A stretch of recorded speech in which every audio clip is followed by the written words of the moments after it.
Hey, welcome to another episode of Tales from the Crate. I'm Andrew. I apologize for not getting a video up in the last 2 weeks. I actually had to go to Oregon for work. I live in California, had to go to Oregon. I was in Portland for a week, and it really, like my flights and my travel time really messed up the time I usually record. And then when I got back, my wife left out of town to go do something.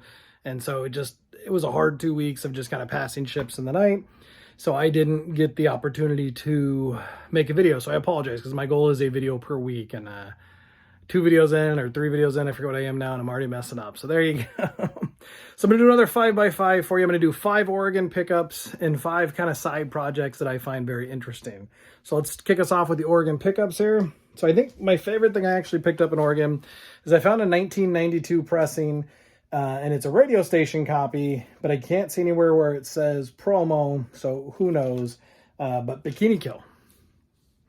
So I have a repress of this, so it's nice to find the 92. I actually paid a really good price for it. I had passed on one of these in LA when I was digging with Danny from Not Enough Records once, and I've always kind of regretted it. I just didn't have the money. I think Danny actually ended up picking it up, and I was able to find this nice price. So we went to 3 shops in Oregon, and the first shop we went to, there was some really interesting stuff there, and I ended up picking up a few things. And I'll be honest, once I got home and kind of looked at it under the light, I got bitten a little bit by those vinyl eyes. You know, when you're in a shop and you're excited and the lighting sucks, and you look and you're like, oh, this isn't as clean as I thought. And I was trying to be very selective because I ended up putting back a lot of stuff, to be honest with you. But I ended up leaving with 2 chromes, which are in pretty good condition. A Butthole Surfers, which is a lot rougher than I realized, but I was excited for it. What are you going to do? And, a Circle Jerks, which isn't as bad. I have a really hard time finding a super clean copy of that first Circle Jerks.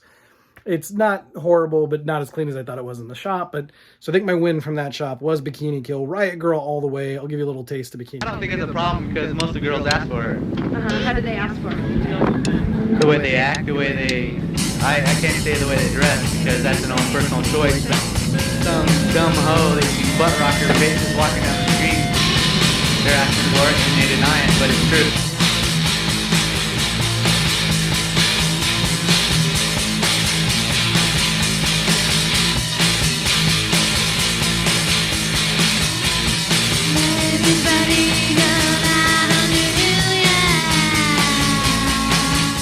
All right, so that was our first shop. Our second shop we went, it was much smaller, and I'm bad with names, so forgive me. I don't remember the names of the shops. Evan was kind of taking me around.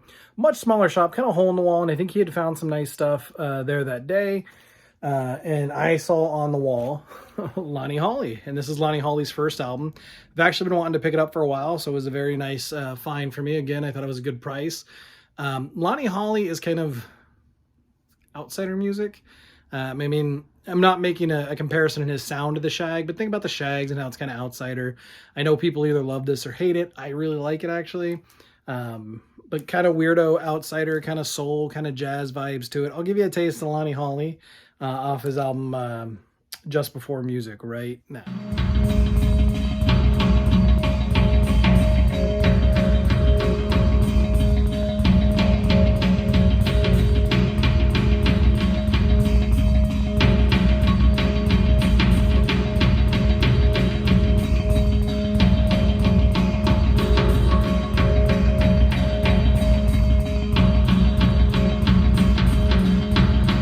Here I stand now, here I stand, knocking at your door.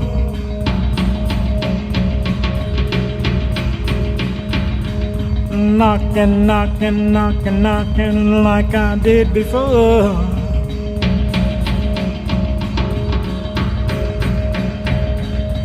Here I stand now, knocking at your door. All right, and the last shop we went to was huge, multiple rooms, mostly new stuff though. I didn't see a ton of used, and I think Evan said it's the oldest shop in kind of the Pacific Northwest. It was cool. It was a lot of good stuff. Like I said, mostly new because I had to hop on an airplane. I literally carried these records as carry-on along with my carry-on bag. I try not to go too crazy with new stuff, especially if it's stuff I can get online. One of the things Evan suggested, and I'm really glad I picked it up based on his recommendation, is this Billy Strings album. Billy Strings, it's it's bluegrass. It's kind of psyche at points, kind of folky. It's on Rounder. I don't think any of that, if you're familiar with the Rounder label, I don't think any of that should shock you. He's a multi-instrumentalist. This seems to be his best regarded album. I've actually ordered the other 2 that I can find on vinyl, but I think he's got 5 total. He's got a song on an EP called Dust in a Baggie, which I really like, but not available on vinyl. Wish I could get that one. But I just listened to this yesterday in full for the first time. I was very pleasantly surprised. Just cool, psyche, folk, like I said, folk, bluegrass at points. A lot of mandolin. Worth checking out. I'll give you a little taste of something from Billy Strings.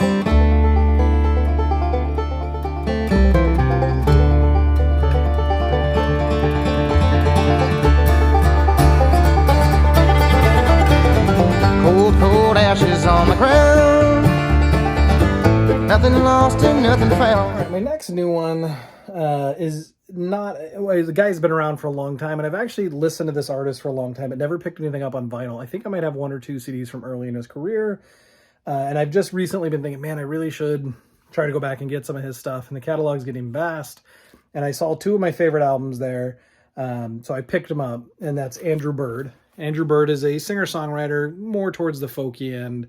This is a little bit later in his career, called My Finest Work. The other one I picked up was Armchair Apocryphal. I like Andrew Bird. I really do. I think he's a talented dude. I think he's a great songwriter.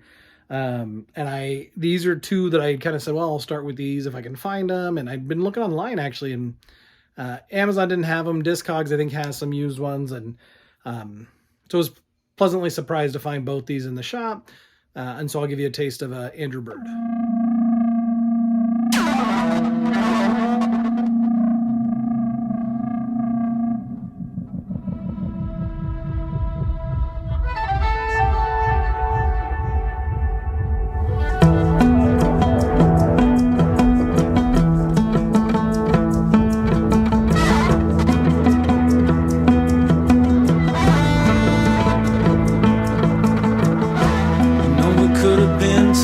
But you couldn't stand the weather here. You know I was your rain and thunder upon your hills and valleys. We could have been together. Alright, and the last one I picked up in Oregon, again new, and I would actually encourage you to dig this one out if it is interesting to you at all. I picked up The Weeds. So The Weeds, I actually have a copy of this under the name The Lollipop Shop, and I think it's an unofficial press. I'm going to take that to my local store and sell it. I think this is a much better pressing. This is from Mississippi Records. So The Weeds, most famous for having Fred Cole, who is in Dead Moon, and I'm a big Dead Moon fan. I actually have the box set that just came out on order. Like I love Dead Moon quite a bit.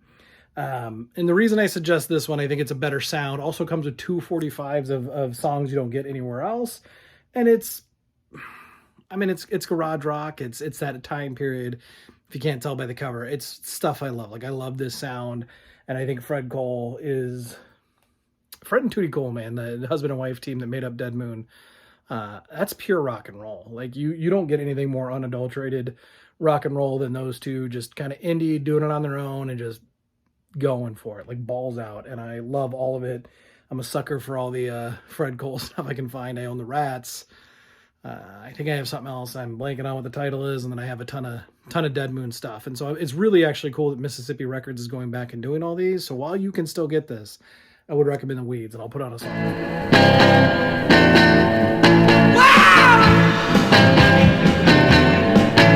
Say goodbye to your life, you've had your ride. You can tie these games, but there's no place to hide. There's no one there to buy what you got. But I'm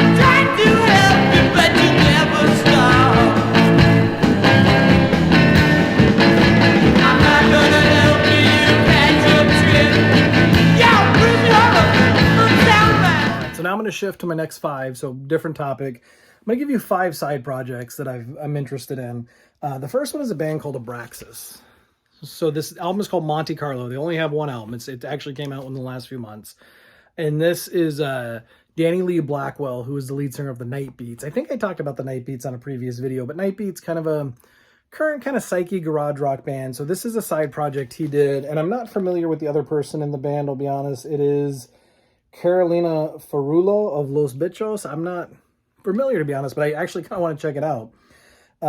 So what this is it is psyche, but it's more atmospheric psyche, a little bit of world music influence in there. It's a really strong album. It's something you want to put on late at night, maybe get yourself in a good headspace, however you do that. Put on Abraxas and just kind of unwind. I actually have listened to this album multiple times and have really enjoyed it. So I'll give you a little taste of Abraxas.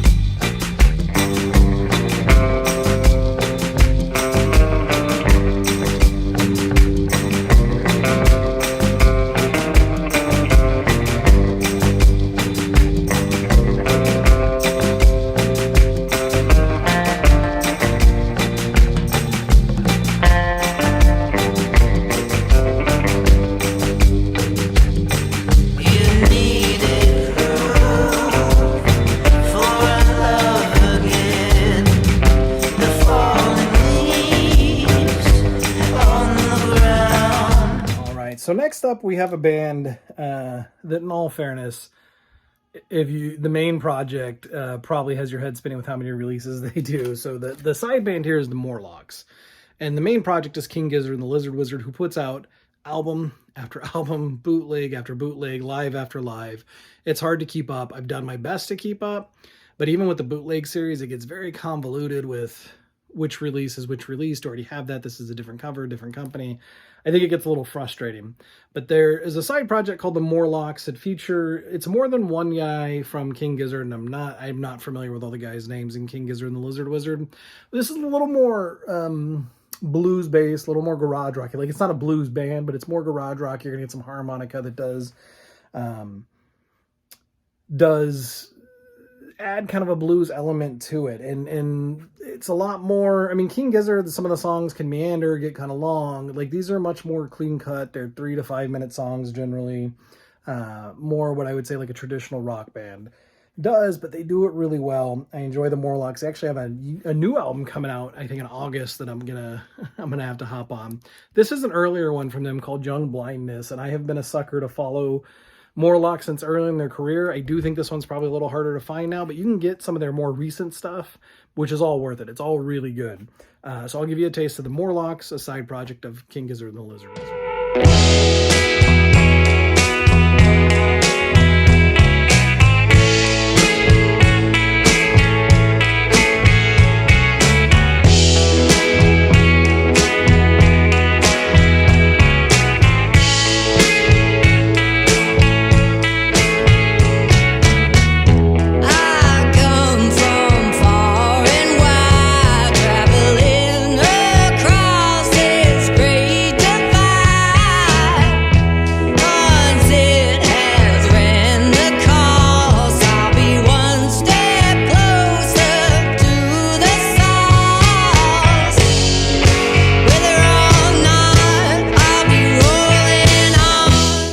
So this next one actually relates to an artist I talked about in a previous video. I did a 5 for 5, and one of the 5s I did was 5 in the Red Records, and I talked about Mick Collins, and I'm a big Mick Collins fan. I think he is a godfather of garage rock as we know it, and all those pieces.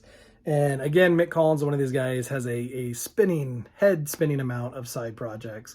I think I've managed to collect all, if not most of them, or most, if not all of them.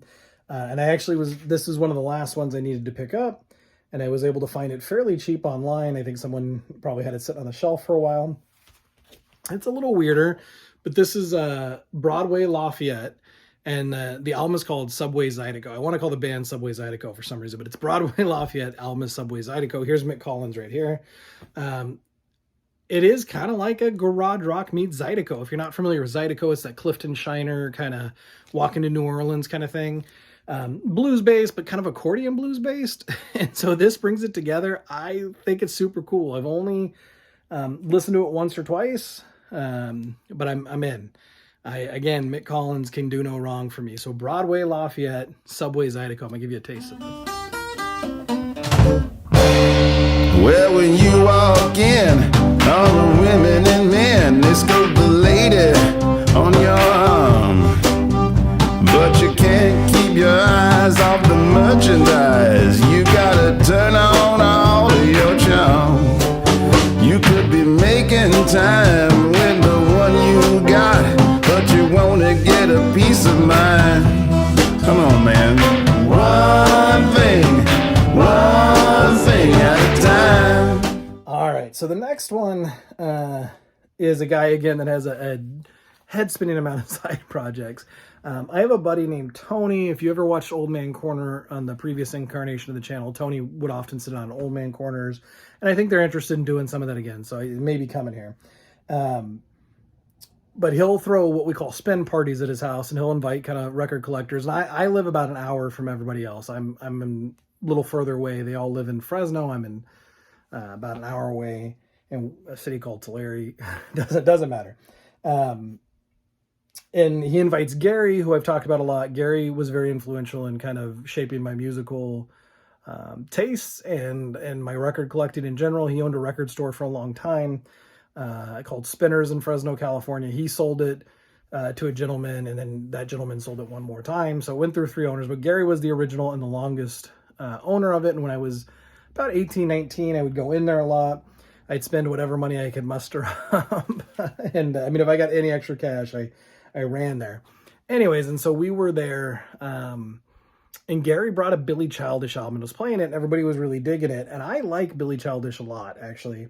And one of my favorite incarnations of a Billy Childish project is the Headcoats. He also has the Milkshakes. He's got the Mighty Caesars. He's got, I'm blanking on some of these. He's got a bunch of solo stuff. Again, like a guy that just puts out a mind-numbing amount of albums, and I wasn't on top of these on vinyl. I actually have more on CD than I have on vinyl, but this has always been one of my favorite comps of the Headcoats, and it's just straight garage rock. It's good, kind of heavy garage rock stuff. My only complaint with this comp is it doesn't include their most famous song, Davy Crockett, and so I had to buy another comp that's a Billy Childish comp that includes Davy Crockett by the Headcoats, and I have no idea why it's not on this comp, and it drives me insane. So there you go. That's my complaint. Still a very strong comp and worth your time. It's out there. I think you can still pick them up. It's a 3 LP set, so it's a little probably pricier than a single LP, but great stuff. I'm going to give you a taste of the Headcoats. Yeah, little baby, better heed the words I say. Yeah, little baby, gonna leave you sad one day. I'm gonna put you down. You'll be howling like a dog underground.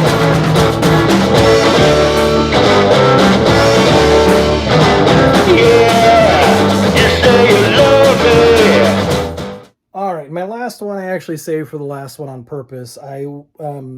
I have like a running list on my phone of different kind of 5x5 topics, and I'm kind of brainstorming the 5 artists I want to talk about and what am I thinking. And I was listening to records today with my wife. My wife in the weekend will actually come in and we'll listen to records together, play cards, kind of hang out.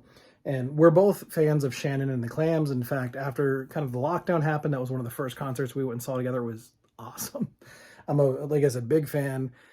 Shannon Shaw is a powerful force, man. I loved watching her in concert. And so she's in a side project where she is not the most pivotal role. She's not the focus, but she does sing and she does do some instrumental stuff, bass, I believe. And that's Hunks and His Punks. And so Hunks and His Punks it's punk, but it's not like Bad Brains punk. It's a little easier to take in, but it's quite cool. And I think it's got a little bit of rockabilly vibe to it, got a little bit of a R&B vibe to it. You can see Shannon Shaw of Shannon and the Clams right there. And that's Hunks and His Punks. There are 2 albums and a comp. I don't think these are hard to find. I think you can pick them up probably for 18 to 20 bucks. I think the comp is a little hard to find. I think it's out of print, but you know, you can get his 2 albums pretty easily if you love a little Shannon Shaw. And there you go, Hunks and His Punks. I'll give you a little taste.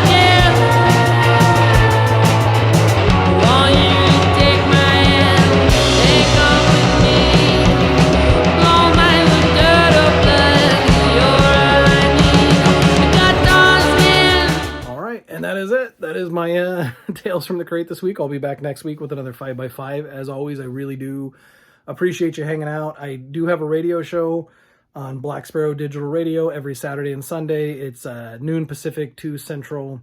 There's a link tree down in the comments, and you can get to the app from there, and then you can just stream it if you're interested. I do appreciate everyone that hangs out, listens, makes comments. I know there's a lot of VC channels to pick from, so you spending a half hour with me is pretty touching, and I do appreciate it. I will see you guys next week. Thank you.